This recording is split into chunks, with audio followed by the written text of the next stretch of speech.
I am LJ Tucker, and this is my beautiful wife and business partner, Adele Tucker. This podcast that we're starting is about business, being certified arborists, and family. How did you get started in arboriculture? Man, that's a great question. I get that question a lot. What inspired you to get into the tree business? Because, a lot of people don't know the tree business as being certified arborists. Most people don't even know what a certified arborist is. Being a certified arborist didn't excite me, and it's not the driving point that got me into this business. I was at a turning point in life, and I didn't know what I wanted to do. I did some of this, I did some of that, and one day I was coming out of the mall. What were some of the things you did? I pressure washed people's houses, sidewalks. I did some handyman type work. I was tired of corporate America, and so I walked away from being in sales to starting my own thing without a clue what I was embarking on. And so one day I was walking out of the mall and I looked up and seen palm trees. And it's like a light bulb that went off, because in my mind of this industry, I can remember going out with my grandfather, and he used to, teach me what he knew about it. And so when I saw the palm trees, it was like a symbol or a sign for me, because my grandfather died when I was 10, and it was sort of my background. I said, well, let me see what I can do, And back then it was like, man, if I can go out and make 20, 30, 40 bucks a day, I divided my monthly expense into 30 days. I said, man, I only need to make like 40, 50 bucks a day and I can pay all of my bills. And so I would ride my biker in the neighborhoods of the city of Osmar and knock on people's doors. And probably after the 15th of 20th door, these people said, yes, I can trim their palm tree. I didn't have a saw, so I had to run up to... So you got the sales before you got the saw? Yes. So I got the sale, and I went to get the saw, and believe it or not, this is the last $40 I had to my name. And I already had sold a job for like $75, $80, so I was doubling my money off the start. And so I went out and bought this saw, which I still have by today, by the way. And my thing was just to make enough money to pay the bills. And it wasn't about the education of the trees. It wasn't about really knowing my craft or what it was doing. I was just chasing a paycheck. That was it. It was like there was nothing, no aha moment. Oh, I want to be the best certified arborist and build this big company to make a lot of money. I needed a check, and I needed to do what I had to do to get a check. And so that was my start. It wasn't an aha moment that, oh, I can really change this industry. I can be something on that. So that's my introduction to arboriculture. It's just, I jumped in feet first. Jumped in feet first. It's like, hey, I want to pay my bills. When did you realize that you needed to hire help to help you with the business and, the work that you were doing? Probably a few months or so in, I realized that, man, this is hard work dragging these limbs and putting them on a trailer on the trunk of my car by myself. And so I realized that I needed help. So I got help. It wasn't the best help, but it taught me, later on down the road what to look out for and how to bring people in, because you think family and friends is the key, and that's the route that I went. But it taught me that in business, it costs you more money bringing in family and friends, especially at the start of any business. Unless if they're a professional in that field and they're going to really bring something to the table that's going to help you grow. Because what happens, you bring in family and friends, and you're going to overpay them. You're always trying to stroke their ego. You're going to walk on eggshells at some points, or you're going to bump heads all the time. And the reason that's going to happen because you're more concerned with their feelings and they don't get hurt, and you're trying to keep them happy instead of getting the right people on board to do things the right way, and you inspire and push each other to grow versus it being a one-sided affair. Because when that happens, it's like you're not running a business, you're just like running to make sure that you make this person happy, because they may or may, and most likely they didn't leave no significantly paying job where they're giving up a lot to come work with you. They're just trying to take advantage because they know they can prey on your emotions because you don't want to make them upset or something. And so if they're, so my advice to anyone, if you're starting a business or trying to start a business, and unless of that family or friend is a professional in the industry that you go into and really know that industry, don't do it. It's a waste of time, it's a waste of resources, and it's not going to help you grow. And I'm speaking from experience. I'm speaking for over 20 years of experience. Consistency is the way to grow. And going through different employees, and I'm gonna just call it help. And the reason why I'm gonna call it help, because the way I used to hire people, I always hired people that was looking for a job, and I grew to find out they just looking for 1 or 2 checks and they're gone anyway. So if you're not willing to spend time to vet an employee or a person of interest that's looking to grow and take care of their family and learn, it's a waste of time and resources. And if you don't spend the time, again, to vet, background checks to see who you're dealing with before you bring them in, you're going to find out real quick that you just wasted, whether it's 2 weeks, 2 months, or 2 minutes of your time is valuable, so you can't afford to bring in the wrong people. Do you have an example of maybe someone that you brought on and then later on you found out, man, I should have done my research, I should have done my homework? Here's the example. I have a rule, and I call it the BD rule. I won't mention this person by name, but there was a friend of a family, and they became friends, so they filled out an application, and because you knew that person and you knew the family, you didn't do your due diligence. You didn't read the application, because when you read people's application, they're telling you any and everything that you need to know. And it was right there in clear writing that this person wasn't qualified. And I brought them in anyway because of the contact, and I knew the person and they needed a job. So I didn't do my homework, and I brought this person in, and I learned my lesson. That won't be happening again. And there was so many moments, they have a saying, at that moment he realized he made a mistake. Well, there were so many moments that I knew I made a mistake, but because it was a friend of a friend to the family, you turned the other cheek, and then you turned the other cheek, and you dealt with a lot of things that you had no business dealing with it. And it just was a financial strain and cost at the end of the day. So again, we don't make those type of mistakes anymore. So we know business has its ups and its downs. Can you share a failure or a down time in a business? Something? Failure is a part of life. Failure is a part of business. And if you don't fail, then you can't grow. And that brings me back to 2007. July 13th, 2007, that actually happened to be Friday the 13th. And that changed everything for me.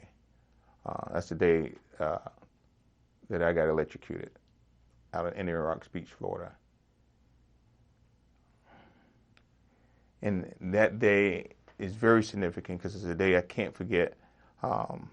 We just a regular day at the office that nearly cost me my life. And hey, I got the scars to prove it. The electricity blew out these 4 fingers in my shoulder. I just cleared 40 feet of tree debris from a bird cage that was, you had the power lines on one side, and then you had the bird cage.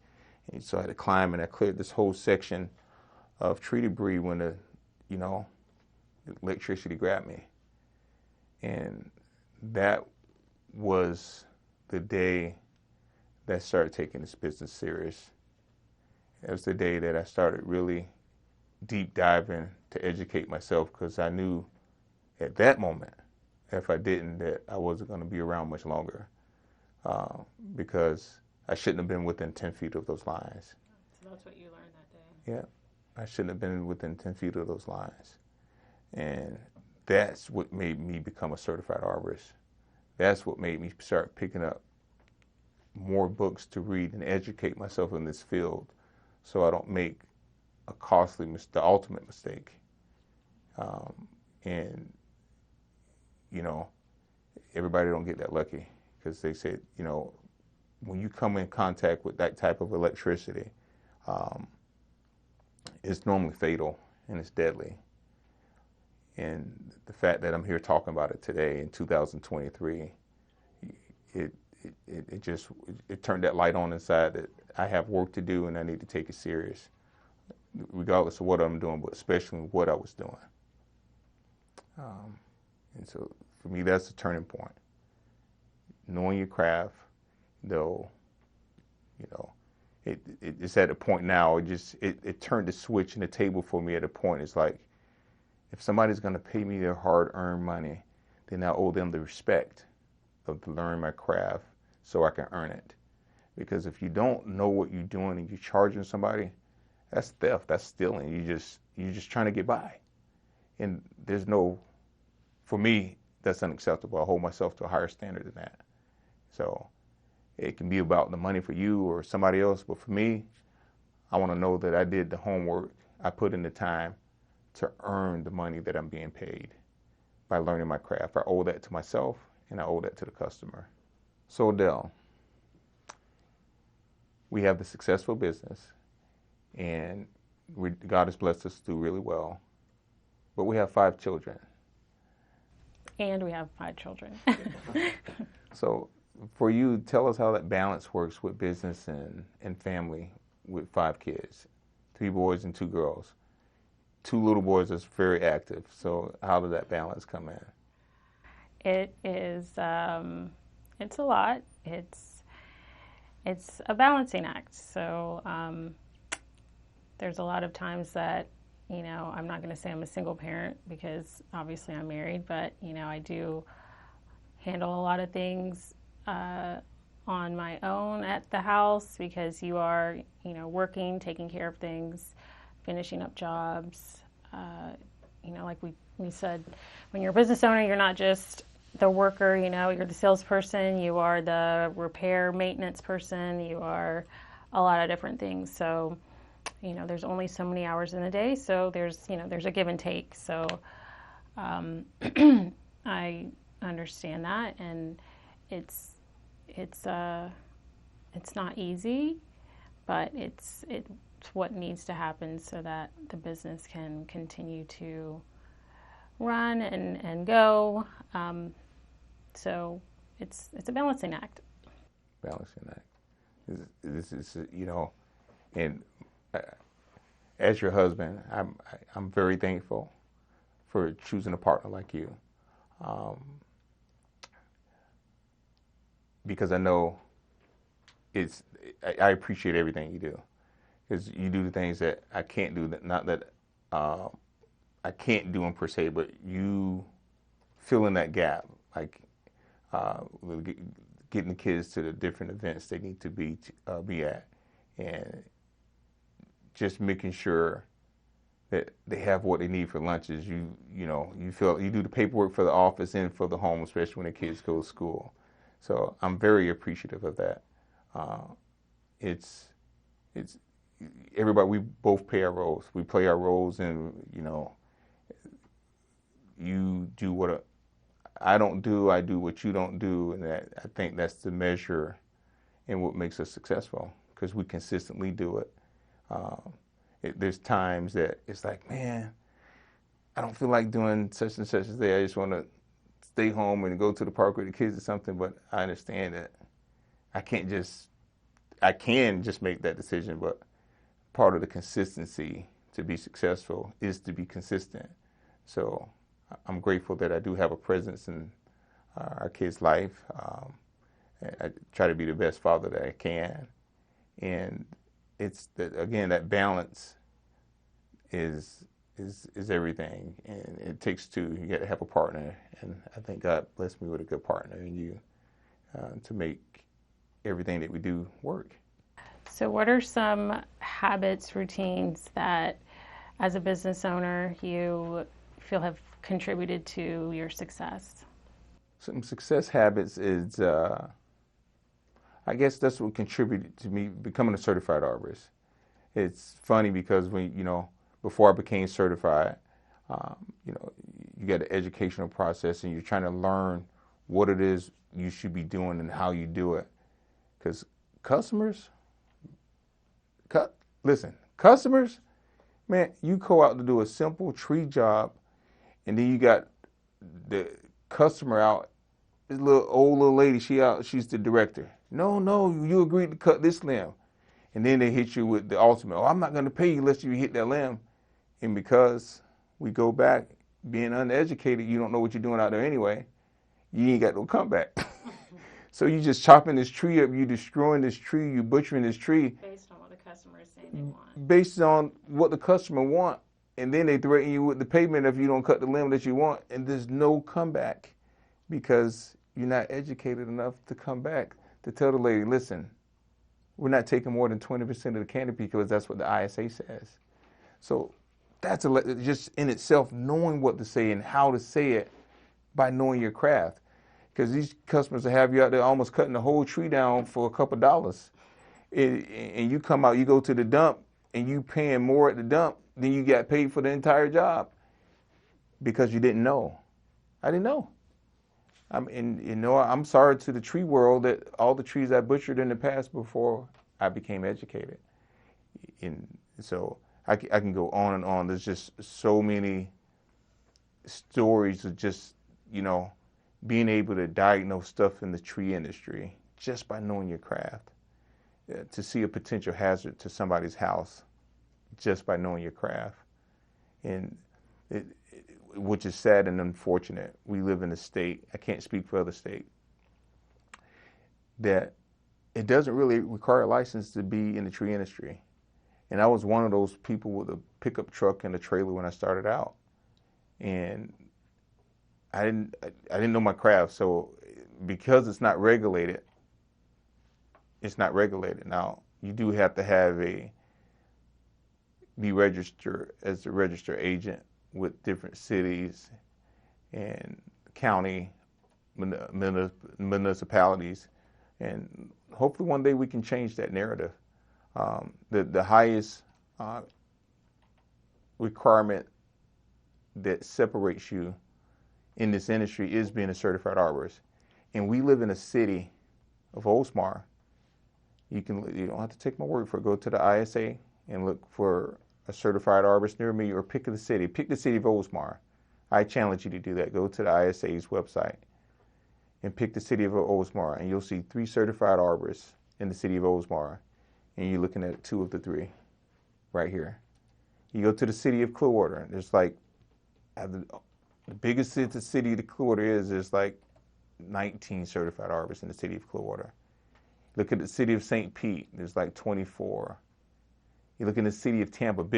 Tampa is like the biggest city in the Tampa Bay area. And I want to say there's like 22 certified arborists on record in that big old city. That's insane. The city of St. Pete has 1 more certified arborist in their city than the city of Tampa. I just think that it's sad for my industry because there should be more certified arborists with the amount of tree guys you have running around with a pickup truck just whacking on people's trees. And so it's sad when you look at a tree that's been butchered because...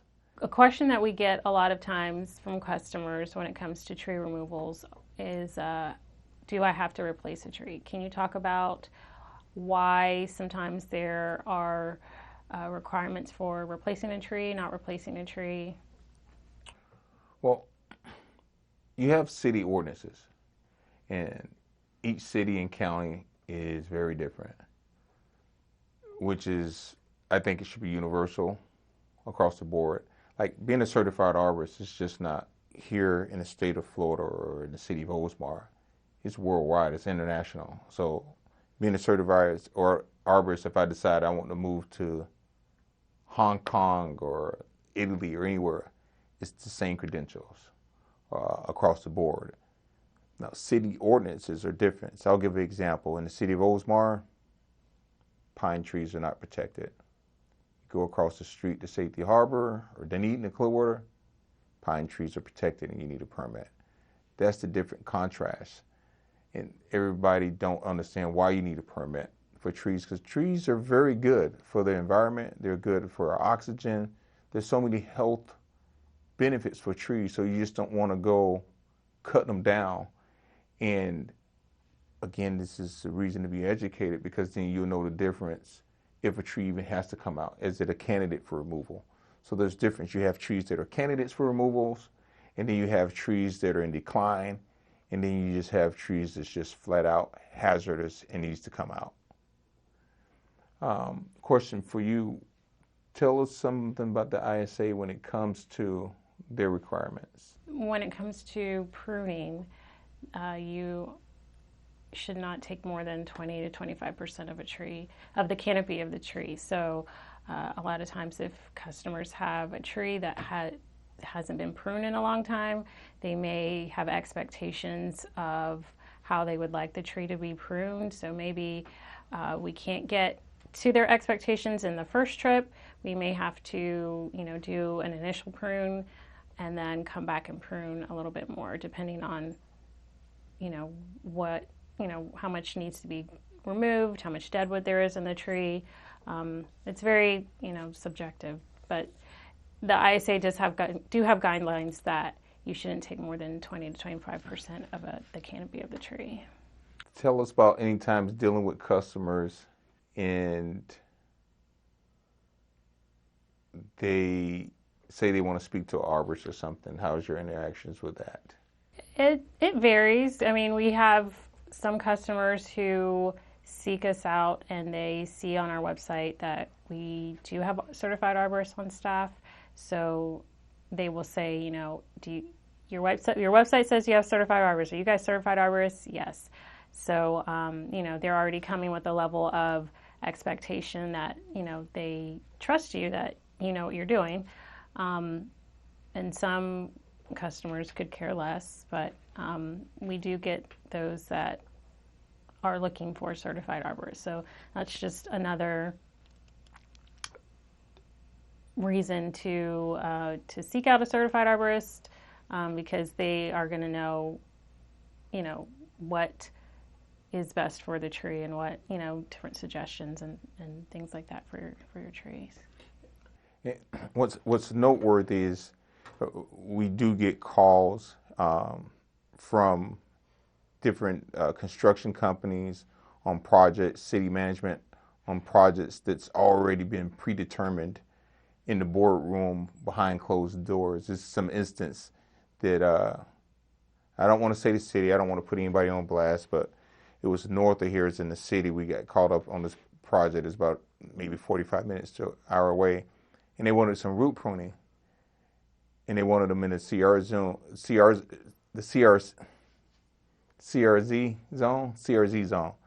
and that stands for critical root zone. And they were putting this pond on the other side of this tree that's probably maybe 90 to 100 years old, that was in decline, had codominant limbs all over. And I thought it was a trick or something. I said, "Where's the camera at?" And they're looking at me, "What do you mean by cameras?" I'm looking for somebody to come from out in the bushes or something with a camera, because this is a prank.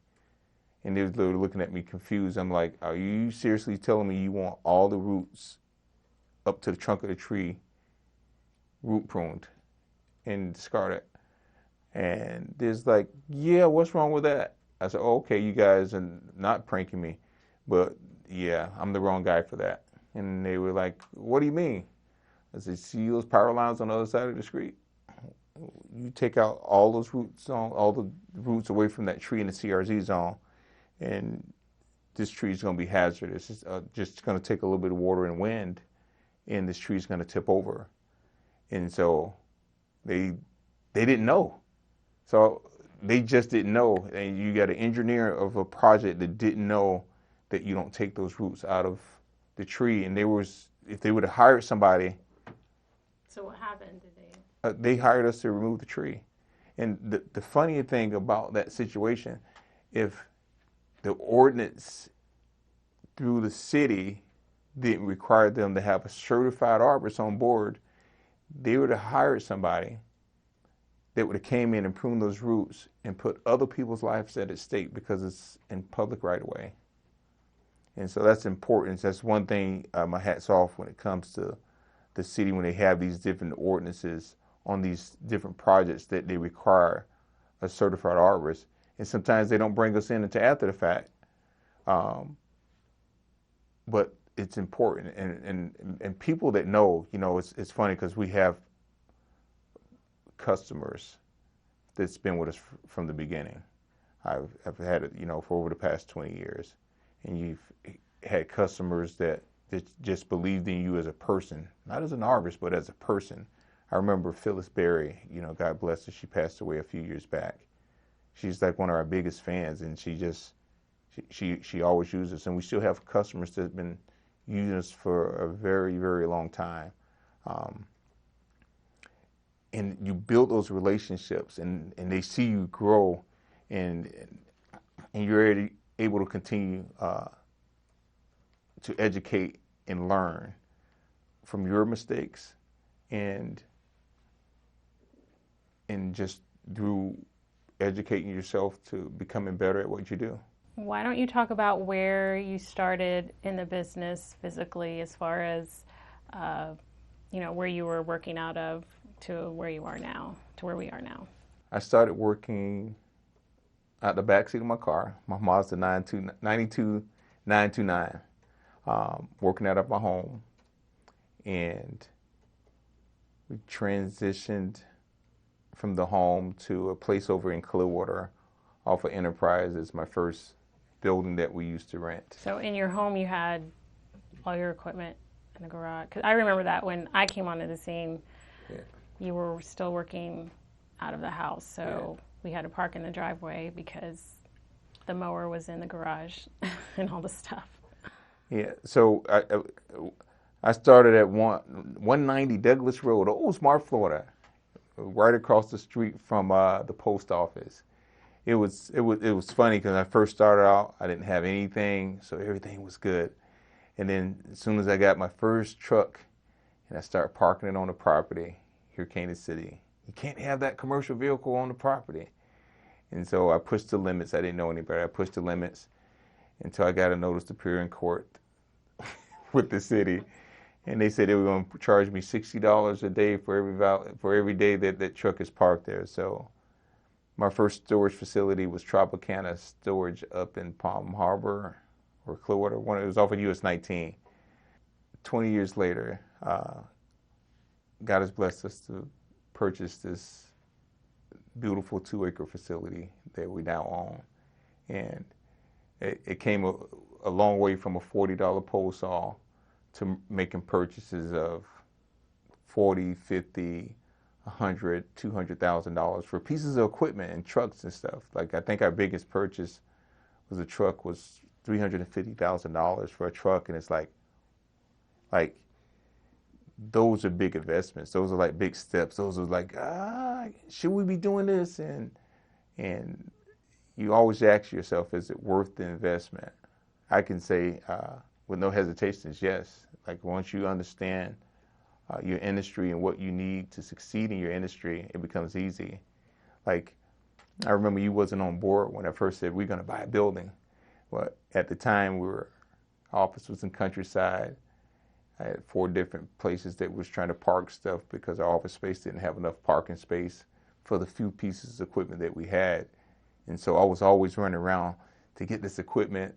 You'll show up, you'll drive all the way across town to the storage facility thinking a tool or something is on this other truck, and it's not. It was back at the first place where you started at.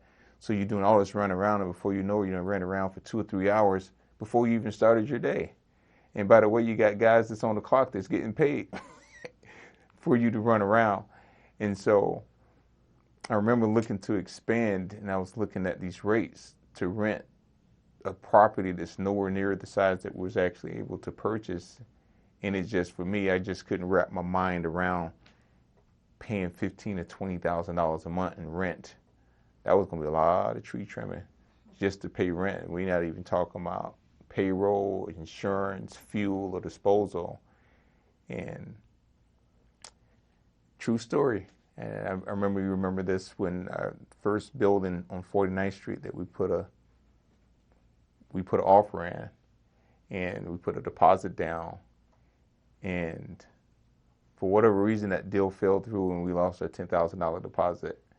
I remember you being devastated because you don't realize what had happened. And I remember saying to you that God had something better for us. And a week later, we found this property, and we've been here for, over 6 years now. 6 or 7 years, give or take. But we was able to buy this property, which was double the price of the original property that we tried to purchase, and the deal, for no rhyme or reason, fell through. And God had a purpose and a plan. Not only is this building and this property 5 minutes from our house, it's the perfect location because we've been able to grow and add equipment since we've been here on this property. And there's still more room to grow. So what advice do you have for any young entrepreneur or older entrepreneur, someone who's looking to start their own business? The best advice I can give to anybody is consistency. You have to have consistency. And in order to have consistency, you have to have a foundation. And my foundation is through my faith in God, and just believing in the ability that there's nothing that you can't do. And if you have that sense of faith, or that type of faith that there's nothing you can't do, and we're creators, then there's nothing you can't do. And so there's a gift inside of you. There's a gift inside of me. Everybody has certain gifts, and you have to tap into that potential. And so that's a part, as a motivational person that loves to speak and try to inspire people, my book will be complete here pretty soon, and it's titled 7,000 Volts. I'll be talking about my experiences. I invite you back to listen to me talk about my experiences. I gave you a little bit today when, back in 2007, I was electrocuted. That was a big turning point in my life. But there's some other trials and tribulations that I had to deal with as well. And we're going to be talking about that on this podcast. And hopefully it can inspire, it can educate, and it can push you to your destiny.